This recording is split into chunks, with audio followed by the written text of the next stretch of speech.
السلام علیکم جی، کیا حال چال ہے؟ امید ہے میری تمام بہنیں ٹھیک ہوں گی۔ سب سے پہلے تو میری پیاری بہنوں کو پہلا روزہ بہت بہت مبارک ہو۔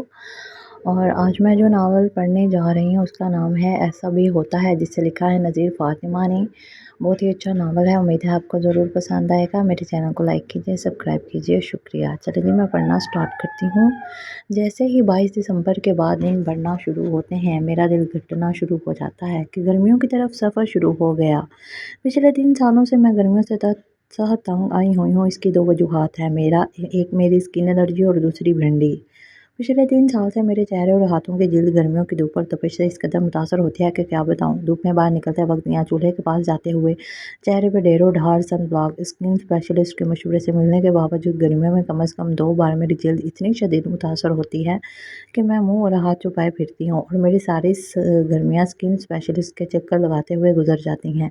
باہر نکلنے سے پرہیز، چولہے کے پاس جانے سے پرہیز، اینٹی الرجی لینا، چہرے اور ہاتھوں پر مختلف اوقات میں ڈاکٹر صاحب کی تجویز کردہ کریمیں ملنا فوڈایا۔ اس چکر میں تو میں بالکل پاگل ہو کر رہ جاتی ہوں۔ گرمیوں سے عاجز آنے کی دوسری وجہ ہے کہ بھنڈی ہے۔ جی ہاں، بھنڈی جو ایک مزیدار سبزی ہے جو تقریباً سبھی کو پسند ہوتی ہے۔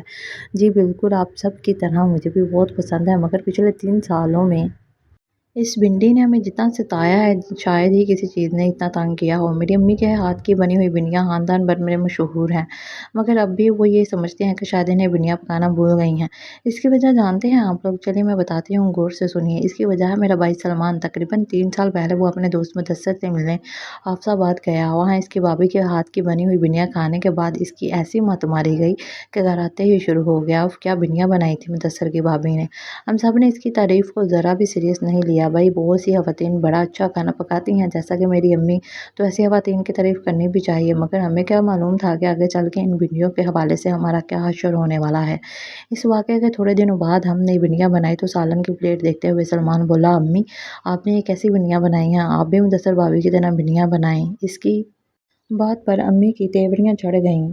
چلو چپ کر کے کھانا کھاؤ، آج تو میں ایسے ہی بھنڈیاں پکاتی آئی ہوں، اب کیا برائی نظر آ گئی تمہیں اس میں؟ امی کو اس کی بات ناگوار گزری۔ امی میں نے یہ تو نہیں کہا کہ آپ کی بھنڈیاں اچھی نہیں ہیں، بلکہ میں تو یہ کہہ رہا ہوں کہ آپ بھنڈیاں بناتے وقت مدثر کی بھابھی کی طرح پیاز اور ٹماٹر زیادہ ڈال دیا کریں بس۔ اس سے امی کے ہاتھ کے تھام لیے۔ امی نے جب وہ دوبارہ بھنڈیاں بنائی تو اس میں پیاز اور ٹماٹر زیادہ ڈال دیے، مگر سلمان صاحب پھر بھی مدثر کی بھابھی کی بھنڈیاں کی تعریف میں لگے رہے۔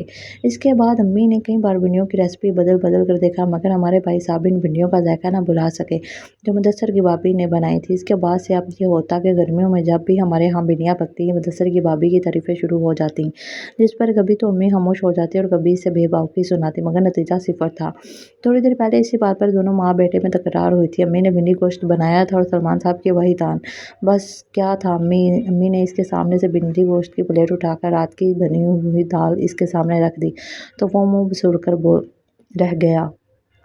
پچھلے 3 سالوں سے یہ سن کر ہم سب گھر والے تنگ آ چکے تھے۔ 2 3 دفعہ میں نے زیادہ پیاز ڈال کر بھنڈیاں بنانے کی کوشش کی، چلو میرا بھائی خوش ہو جائے گا، مگر بے سود۔ بھیا یہ لڑکا تو مجھے پاگل کر دے گا، پتہ نہیں کیا کھا لیا ہے اس نے حافظ آباد میں، اسے کسی کی پکائی ہوئی بھنڈیاں پسند ہی نہیں آتی۔ امی اس کی ہر روز کی تکرار سے بیزار ہو گئی تھیں۔ تھوڑی دیر پہلے سلمان کی امی کے ہاتھ کی بھنڈیاں کھا کر مدثر کی بھابھی کی بھنڈیوں کی تعریف کر کے گیا تھا۔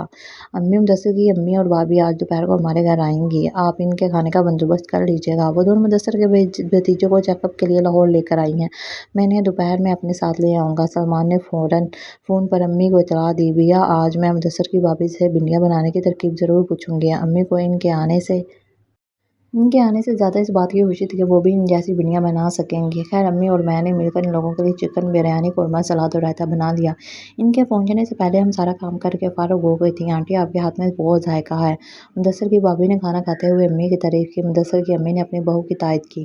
ڈائننگ ٹیبل پر اس وقت سلمان بھی موجود تھا۔ بس بیٹا تمہاری محبت ہے، میں نے تو تمہارے ہاتھ کے بنے ہوئے کھانے کی بھی بہت تعریف سنی ہے، خاص طور پر بھنڈیوں کی۔ امی فوراً اصل موضوع کی طرف آ گئیں، کہاں آنٹی 3 سال پہلے جب میں بیاہ کر آئی تھی تو کچھ بھی کھانا پکانا نہیں آتا تھا، اب امی سے سیکھ کر گزارے لائق بنا لیتی ہوں۔ اس نے اپنی ساس کی طرف بہت محبت سے دیکھا، انہیں دیکھ کر لگ رہا تھا کہ دونوں کے تعلقات کافی اچھے ہیں، مگر یہ سلمان تو تمہارے ہاتھ کی بنی ہوئی بھنڈیوں کی بہت تعریف کرتا ہے۔ امی نے اس کی توجہ سلمان کی طرف دلائی جو کھانا کھانے کے دوران ان کی باتیں بھی سن رہا تھا۔ سلمان، اس نے سوالیہ انداز میں اس کی طرف دیکھا، تم نے کب میرے ہاتھ کی بنی ہوئی بھنڈیاں کھائی ہیں؟